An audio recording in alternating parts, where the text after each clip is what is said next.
بعد ما بنبدأ نبني الحدوتة بتاعة السيلف اويرنس بتاعتنا ونحس ان احنا بقينا سوليد عن معرفة شخصيتنا بشكل كبير جدا، واحدة من الخطوات المهمة اللي احنا لازم نبدأ نعملها واحنا بنبلد الكارير بتاعنا هو ان احنا نبدأ نبلد البيرسونا بتاعتنا.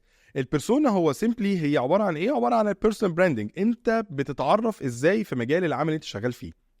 يعني مثلا انت شغال كمهندس، شغال كدكتور، شغال ماركتير في شركه مثلا، ماسك تايتل ماركتنج مانجر او ماركتنج تيم ليدر وهكذا.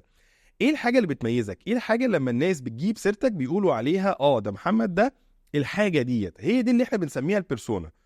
محتاجين البيرسونا دي في ايه؟ بتفيدنا بعد كده في حاجات كتير جدا، اهمهم طبعا وانا بقدم على شغل ان انا ابقى ماركت وليبلد في الماركت بحاجه معينه هي بوزيتيف طبعا.